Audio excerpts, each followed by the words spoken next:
বন্ধুরা, আমি আজকে আপনাদেরকে নিয়ে যাব রাজা সীতারাম রায়ের রাজবাড়িতে, যেটি অবস্থিত মাগুরা জেলার মোহাম্মদপুর উপজেলায়।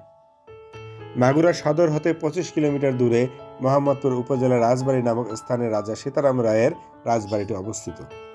ভ্রমণ পিপাসুরা মোহাম্মদপুর বাস স্ট্যান্ড হতে আধা কিলোমিটার উত্তরে পাকা রাস্তার পাশে রাজবাড়ির অবস্থান। রিক্সা, ভ্যান অথবা পায়ে হেঁটে যে কেউ যাতায়াত করতে পারবেন।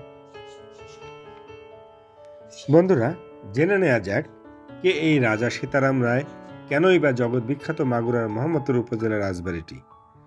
রাজা সীতারাম রায় বাংলার একজন স্বশাসিত রাজা, মুঘল সাম্রাজ্যের একজন সামন্ত, যিনি মুঘলদের বিরুদ্ধে বিদ্রোহ ঘোষণা করে একটি স্বল্পস্থায়ী হিন্দু রাজ্য প্রতিষ্ঠা করেছিলেন। তার শাসনকাল ছিল 1658 থেকে 1714 সাল পর্যন্ত। বন্ধুরা, আমরা চলে এসেছি রাজা সীতারাম রায়ের রাজপ্রাসাদে। এই পথের পাশেই রাজপ্রাসাদটি অবস্থিত। বন্ধুরা, দেখতে পাচ্ছেন রাজপ্রাসাদটি, এই সেই রাজপ্রাসাদ। মাগুরার প্রামাণ্য ইতিহাসের নায়ক ভূষণা তথা মোহাম্মদপুরের রাজা সীতারাম রায় বাংলার যে সমস্ত খ্যাতনামা জমিদার দেশের স্বাধীনতা রক্ষার্থে ইতিহাসে গুরুত্বপূর্ণ অবদান রেখেছেন, তাদের মধ্যে মোহাম্মদপুরের রাজা সীতারাম রায় ছিলেন অন্যতম। মাগুরা জেলা শহর হতে 10 মাইল পূর্বে মধুমতি নদীর তীরে মাগুরা জেলায় অবস্থিত মোহাম্মদপুর উপজেলা। এই মোহাম্মদপুর উপজেলা শহর এলাকায় ছিল রাজা সীতারাম রায়ের রাজধানী ও নিজ বাসভবন, যেটা বৃহত্তর যশোরের তথা আজকের বাংলাদেশের অন্যতম গৌরবের স্থান। এদিকে ফরিদপুর জেলার অন্তর্গত বোয়ালমারী উপজেলা শহর থেকেও এই স্থানে সহজে যাতায়াত করা যায়। বোয়ালমারী বাজার হতে ওই স্থানে 6-7 মাইল পশ্চিমে। আসুন প্রথমেই জেনে নেই সীতারাম রায় কে ছিলেন। আমাদের বাংলা সাহিত্যের সম্রাট বঙ্কিমচন্দ্র চট্টোপাধ্যায়ের সীতারাম নামক উপন্যাসের কারণে জগৎময় পরিচিত। রাজা সীতারাম রায়ের রাজধানী ছিল মোহাম্মদপুরে। সীতারামের আদিনিবাস ছিল অবিভক্ত ভারত উপমহাদেশের বীরভূম জেলায়। তার পিতা উদয়নারায়ণ প্রথমে রাজমহলে নবাব সরকারের কর্মচারী ছিলেন, পরে ভূষণা পরগনায় তহসিলদার পদে নিযুক্ত হইয়া আসেন। তাহার পত্নীর নাম দয়াময়ী। 1658 খ্রিস্টাব্দে সীতারামের জন্ম হয়। উদয়ন নারায়ণ ক্রমে একটি ক্ষুদ্র তালুক ক্রয় করেন এবং মধুমতি নদীর অপর পারে হরিহর নগর নামক স্থানে বসবাস করতেন। বিভিন্ন ইতিহাসবিদরা উল্লেখ করেন সীতারামের অভ্যুত্থান সম্পর্কে নানা রূপ। কেহ কেহ বলেন যে সপ্তদশ শতকের শেষভাগে বাংলার তদানীন্তন ভৌমিক রাজাগণ যথাসময়ে রাজকর না দেওয়া দিল্লির বাদশাহ সীতারামকে তাহাদের নিকট হইতে বাকি রাজকর আদায়ের জন্য সৈন্য সামন্ত সহ প্রেরণ করেন। সীতারাম আসিয়া তাহাদেরকে যুদ্ধে পরাস্ত ও রাজ্যচ্যুত করিয়া স্বয়ং তাহাদের রাজ্য অধিকার করেন এবং পরে বাদশাহের সহিত বিবাদের ফলে মূলত তার পতন হয়। 1662 সালের গোড়ার দিকে রাজা সীতারাম রায় স্বাধীন রাজার মতো রাজ্য পরিচালনা করতেন, কিন্তু দ্রুতই ভূষণার ফৌজদার মীর আবু তোরাবের সাথে রাজা সীতারামের সংঘর্ষ হইল, আর এ যুদ্ধে সীতারামের সেনাপতি মেনাহাতির হস্তে আবু তোরাব নিহত হয়। মেনাহাতির প্রকৃত নাম রামরূপ ঘোষ। তিনি রাজা সীতারামের প্রধান ভরসা। দক্ষিণে রাঢ়ী ও কায়স্থ ছিলেন মেনাহাতি। মেনাহাতি মানুষ হইলেও একটি ছোটখাটো হাতির মতো ছিলেন। নবাব মুর্শিদ কুলি খাঁ মেনাহাতি ও সীতারামকে দমন করার জন্য বক্স আলী খাঁ ও দীঘাপতিয়ার দয়ারাম রায়ের নেতৃত্বে বহু সৈন্য সামন্ত দিয়ে যুদ্ধ করে রাজা সীতারাম রায়কে পরাস্ত করেন।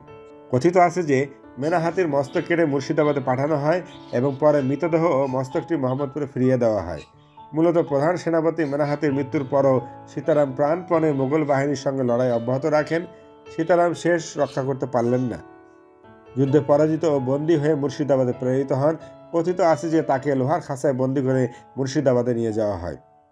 নাটোর রাজ্যের সেনাপতি দয়ারাম রায় তাকে মুর্শিদাবাদে নিয়ে যান। দীঘাপতিয়ায় যাবার কালে পথিমধ্যে নাটোর রাজবাড়ী কারাগারে বন্দী রাখা হয়। রাজা সীতারামকে যে কক্ষে বন্দী রাখা হয় তা আজও বিদ্যমান। মুর্শিদাবাদে কয়েক মাস বন্দী অবস্থায় থাকার পর নবাব তাকে মৃত্যুদণ্ডে দণ্ডিত করেন। অবশ্য সীতারামের মৃত্যু সম্পর্কে বিভিন্ন কথা শোনা যায়। কারো মতে তিনি বিষ পানে আত্মহত্যা করেন। জেনারেল ওয়েস্টল্যান্ড সীতারামের মৃত্যু সম্পর্কে বলেন, বন্দী অবস্থায় তাকে ঢাকায় নবাবের কাছে নেওয়া হয়। বন্দিশালায় নবাব তার প্রতি এক নজর তাকান। তাকে অল্প সময় সেখানে অবস্থান করানো হয়। নবাবের একজন অফিসার এসে তাকে বলে, জীবনের আশা নেই, অবশ্যই তাকে ফাঁসিতে ঝোলানো হবে। প্রয়োজনে ব্যবহারের জন্য রাজা সীতারাম রায় সবসময় বিষযুক্ত আংটি হাতে রাখতেন। অবশেষে তিনি সেই বিষ পান করে আত্মহত্যা করেন। আবার অন্যদিকে সীতারামের মৃত্যু সম্পর্কে মোহাম্মদপুর ও তার পার্শ্ববর্তী অঞ্চলে প্রচলিত কিংবদন্তি হল, অত্যাচারী রাজা সীতারাম প্রতিশোধের আগুন থেকে রক্ষা পাওয়ার জন্য রামসাগরের নৌকায় সহস্তে কুড়াল মেরে পরিবারে জলে ডুবে আত্মহত্যা দিতেন। আবার অনেকের মতে মুঘলদের নিকট থেকে রাজ্যের স্বাধীনতা রক্ষা করতে ব্যর্থ রাজা সীতারাম পরিবার পরিজন নিয়ে একখানি মজবুত কাষ্ঠ নির্মিত নৌকায় ওঠেন এবং রামসাগরের মধ্যে নিয়ে যান। তারপর নৌকার মাঝখানে কুঠারাঘাত করেন, ফলে নৌকার মধ্যে হু হু করে পানি ওঠে এবং ফলস্বরূপ নৌকা ডুবে যায়। আর এর সঙ্গে রামসাগরের অতল তলে হারিয়ে যায় রাজা সীতারাম ও তার পরিবার পরিজন। সত্যি স্বাধীন চেতা পরোপকারী মোহাম্মদপুরে এই রাজার মৃত্যু আজও রহস্যাবৃত রয়ে গেছে। এমনকি তার মৃত্যুর সন তারিখ নিয়েও মতভেদ আছে। তাহার মৃত্যুর সন 1714 খ্রিস্টাব্দ, 1718 খ্রিস্টাব্দ, 1722 খ্রিস্টাব্দ, 1724 খ্রিস্টাব্দ বলে বিভিন্ন বর্ণনায় পার্থক্য লক্ষ্য করা যায়। মোহাম্মদপুরের গৌরব রাজা সীতারাম রায় আজ আর নেই, কিন্তু তার অসংখ্য কীর্তিকালের করার গ্রাসকে উপেক্ষা করে তার কথাই স্মরণ করিয়ে দিচ্ছে।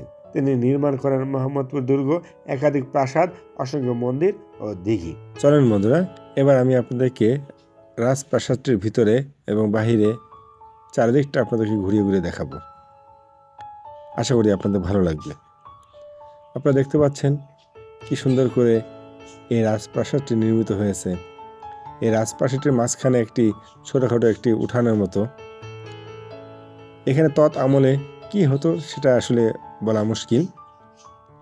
দেখুন, রাজপ্রাসাদটি ঠায় দাঁড়িয়ে আছে, কিন্তু রাজপরিবারের লোকজন হারিয়ে গেছে ইতিহাসের অতল গহ্বরে। বন্ধুরা, আমি এখন রাজফটক দিয়ে এই রাজবাড়িতে প্রবেশ করছি। আমার নিজেকেই এখন রাজা মনে হচ্ছে। এর মাঝখানে আছে এই যে একটি উদ্যান, ছোট উদ্যানের মতো। দেখুন, রাজা সীতারাম রায়ের এই রাজপ্রাসাদটি কত সুন্দর কারুকার্য মণ্ডিত করে করেছে সেই আমলে। ভাবা যায় এত সুন্দর সুনিপুণ কারিগরদের হাতে তৈরি এই রাজপ্রাসাদটি। এর ফটক দরজাটি, এই যে বারান্দার যে ব্যালকনি, যে দেয়াল, এই যে ইট দিয়ে গাঁথা, এর সৌন্দর্য সত্যি আসলে মুগ্ধ করে। এর প্রত্যেকটি কক্ষতেই যথেষ্ট ভেন্টিলেশনের ব্যবস্থা আছে, যা আসলে মুগ্ধ করে।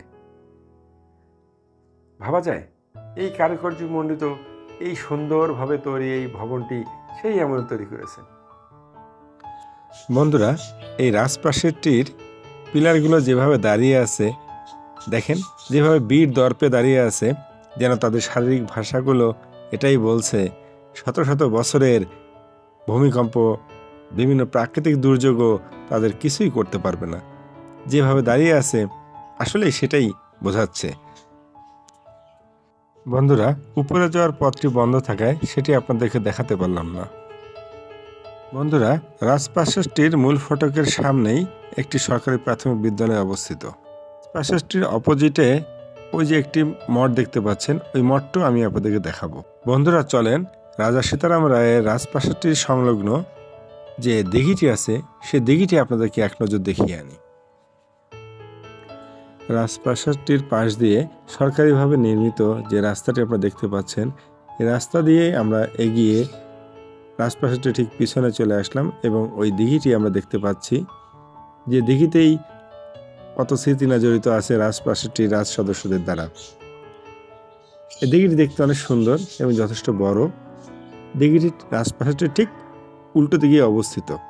রাজপ্রাসাদটির ভিতর দিয়ে যে দরজাটি আছে সেটা বন্ধ থাকায় ওদিক থেকে আর আসা যায় না, তাই আমরা পাশ দিয়ে যে রাস্তা নির্মিত হয়েছে সেই রাস্তা দিয়ে আপনাদেরকে এনেছি। রাজা সীতারাম রায় রাজপ্রাসাদটির পিছনেই আছে বিশাল আকার একটি দিঘি। এই দিঘিটি রাজকার্যে ব্যবহৃত হতো। সরকারি উদ্যোগে সংস্কার করায় রাজপ্রাসাদটি এখনো মাথা উঁচু করে দাঁড়িয়ে আছে। এটাই হলো রাজা সীতারাম রায়ের রাজপ্রাসাদ। বন্ধুরা, এখন আমি আপনাদেরকে নিয়ে যাব রাজা সীতারাম কর্তৃক নির্মিত ঐতিহাসিক সেই মঠটিতে। আপনারা দেখতে পাচ্ছেন সেই মঠটি। দেখুন, মঠটি যেন জানান দিচ্ছে সেই সময়কার ঐতিহাসিক নিদর্শনের।